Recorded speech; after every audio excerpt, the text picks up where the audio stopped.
Subscribe कीजिए हमारे channel नूर रज़ा को और बेल आइकन को प्रेस कीजिए जिससे आपको हमारी न्यू वीडियो की नोटिफिकेशन मिलती रहे। मुस्तफा करीम रऊफ़ुर-रहीम सल्लल्लाहु अलैहि वसल्लम फरमाते हैं कि मैंने एक औरत को देखा कि वो सर के बालों से लटकी हुई है जहन्नम के अंदर, सर के बालों से जहन्नम के अंदर लटकी हुई है। अल्लाह अकबर। ऐ खातून जन्नत की कनीज़ों, मेरे आका मुस्तफा जान रहमत फरमाते हैं उस औरत को जहन्नम के अंदर सर के बालों से लटकाया गया है और उसकी खोपड़ी ऐसे उबल रही है, उसकी खोपड़ी ऐसे पक रही है जैसे चूल्हे पे रखी हुई हांडी उबलती है। चूल्हे पे रखी हुई हांडी जिस तरीके से उबलती है, जिस तरीके से अल्लाह अकबर उसका उबाल होता है, वैसे उसका सर उबल रहा था और उसको बालों के जरिए से बांध दिया गया था। मैं पूछना चाहता हूँ, अल्लाह अकबर, एक औरत को जहन्नम में डालना ही उसके लिए काफी था। उसको बर्दाश्त नहीं हो सकता कि औरत जहन्नम में जले। औरत क्या, कोई मर्द भी जहन्नम में जलना गवारा नहीं करता। एक तो जहन्नम की आग, दूसरे उसके सर के बालों से उसको बांध दिया गया, तीसरा उसकी खोपड़ी उबल रही है, उसका भेजा उबल रहा है। आप मुझे बताएं, अगर कोई कंघी करते वक्त कोई दूसरी औरत जोर से तुम्हारे बालों में छोटे दांत की कंघी करे तो तुम्हारी चीख निकल जाती है। अगर बालों के अंदर लट पड़ जाए, बालों के अंदर गांठ पड़ जाए और तुम कंघी करती हो बड़े बालों में, तो तुम्हारे बालों के तनाव की वजह से चीख निकल जाती है। ऐ खातूने जन्नत की कनीज़ों, कंघी की वजह से बालों से तुम्हारी आवाज निकलती है। बाल अगर तन जाएं, बाल अगर खिंच जाएं, तो तुम्हारी आह निकल जाती है, तुम्हारी चीख निकल जाती है। जहन्नम का अज़ाब एक तरफ होगा, जहन्नम की आग एक तरफ होगी और उसके बाद इसी पर बस नहीं बल्कि बालों से बांध दी जाओगी। इसी पर बस नहीं, जहन्नम की आग की वजह से तुम्हारा भेजा खोलने लगेगा, तुम्हारा भेजा खोपड़ी के अंदर उबलने लगेगा।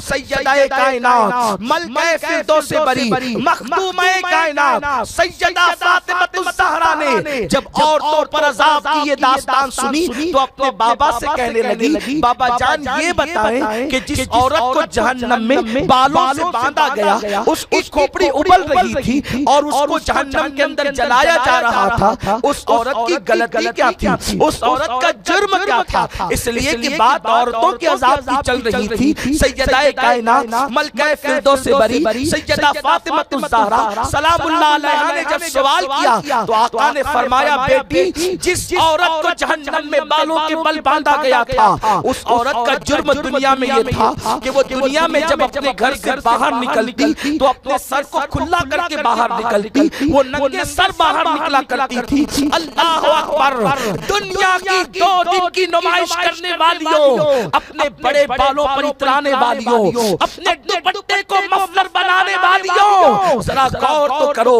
ये दुनिया की 4 दिन की चांदनी है, ये दुनिया खत्म हो जाएगी। अल्लाह के हबीब सादिक व मसदूक नबी सल्लल्लाहु अलैहि वसल्लम ने तुम पर रहम करते हुए, तुम पर करम करते हुए दास्तान अज़ाब को बयान कर दिया ताकि उम्मत की औरतें अपने आप को अल्लाह के अज़ाब से बचा सके।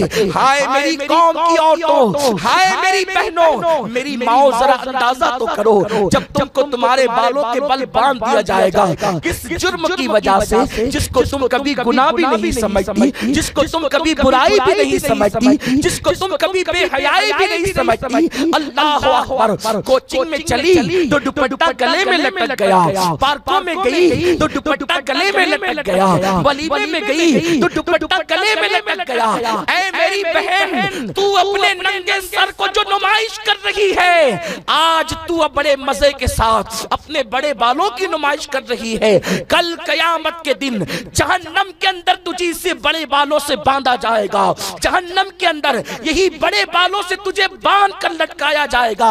लेकिन उस वक्त न तेरी सहेलियां तुझे बचाने आएगी, न तेरी माँ तुझे बचाने आएगी, न तेरी बहनें तुझे बचाने आएगी। अगर तुम अपने आप को जहन्नम के अज़ाब से बचाना चाहती हो तो आज सच्चे दिल से तौबा कर लो और ये अहद कर लो कि इंशाअल्लाह जिंदगी खत्म हो जाएगी लेकिन कोई मर्द अब अपने बालों को देख ना सकेगा। हम दुपट्टे की पाबंदी करेंगे, हम सर को छुपाने की कोशिश करेंगे। और अगर तुमने ये ना किया, अगर तुम इसी तरह हीरो हीरोइन की नक्शे कदम पर चलती रही, सीरियल की अदाकारा के नक्शे कदम पर चलती रही, तो याद रखना फिर अल्लाह के अजाब के लिए तैयार हो जाओ। ये कोई कहानी नहीं कि हंस के उड़ा दो, ये कोई किस्सा नहीं कि इस पर एतराज करके गुजर जाओ। ये मेरे महबूब का फरमान है, ये मेरे आका का फरमान है, ये मुस्तफा जाने रहमत का फरमान है।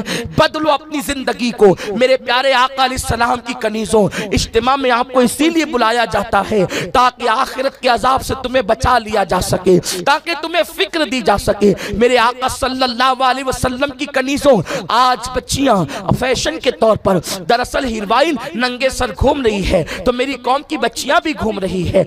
अदाकारा सर की नुमाइश कर रही है तो मेरी कौम की बच्चियां भी कर रही है। ऐ मेरी बहनों, जो अदाकारा है मुमकिन है उसका मजहब इस्लाम न हो, जो हीरोइन है मुमकिन है उसका उसका मजहब इस्लाम न हो, लेकिन मेरी बहनों तुम्हारा मजहब तो मजहब इस्लाम है। आप जानती हैं सैयदाए कायनात मलकाए फिरदौस से बरी सैयदा फातिमा ने अपने बालों की कितनी हिफाजत की। एक मर्तबा मौला हुसैन से किसी ने कहा, हुसैन तेरी माँ बड़ी नेक थी। आपने फरमाया सच कहा, मेरी माँ इतनी नेक थी कि उसके सर के बालों को कभी मैंने भी नहीं देखा जबकि मेरा बचपना था। अखबारुल अखयार में हजरत शेख अब्दुल हक मुहद्दिस दहलवी रहमतुल्लाहि ताला अलैह लिखते हैं कि शेख निजामुद्दीन अबुल मुअज्जद रहमतुल्लाह अलैह की बारगाह में लोग आए और आने के बाद कहने लगे, हजरत बारिश दिल्ली में बंद हो गई है और बारिश होती नहीं है, हजरत आप दुआ फरमाए। बड़े बड़े बुजुर्गों ने दुआ की लेकिन बारिश नहीं होती, आप करम फरमा दे, दुआ कर दे। हजरत शेख अबुल मुअज्जद निजामुद्दीन रहमतुल्लाहि ताला अलैह ने एक जो है वो धागा निकाला और धागा निकाल करके कहा, अल्लाह ये उस औरत के दुपट्टे का धागा है, ये उस औरत के कपड़े का धागा है जिसके जिस्म को कभी किसी नामहरम ने नहीं देखा, उसी के सदक़े में बारान रहमत का नुज़ूल फरमा दे। इतना कहना था कि बारान रहमत का नुज़ूल हुआ और पूरा दिल्ली जलथल हो गया। पूछा गया, ऐ अबुल मुअज्जद ये तो बताएं कि ये धागा किस औरत के कपड़े का है? फरमाते हैं ये मेरी माँ के कपड़े का धागा है कि जिसके जिस्म को कभी किसी नामहरम ने नहीं देखा। मुझे बताओ, जब औरतें पारसा हो जाएं, जब औरतें अपने जिस्म की हिफाजत करें, जब औरतें अपने वजूद की हिफाजत करें, जब औरतें बाहया हो जाएं तो औरत हिम्मती हो जाती है कि उसके कपड़े का धागा भी बारिश के नुज़ूल का सबब बन जाता है। तो उस औरत के वजूद का आलम क्या होगा, उस औरत के पूरे वजूद की कैफियत क्या होगी। तो मेरे प्यारे आका सल्लल्लाहु अलैहि वसल्लम की कनीजों, इसलिए अल्लाह के हबीब सल्लल्लाहु अलैहि वसल्लम ने फरमाया, नंगे सर घूमने वाली औरतों को जहन्नम के अंदर बालों के बल लटकाया गया, बालों से बांध दिया गया, उनकी खोपड़ियां उबलने लगी और उनको जहन्नम में जलाया गया।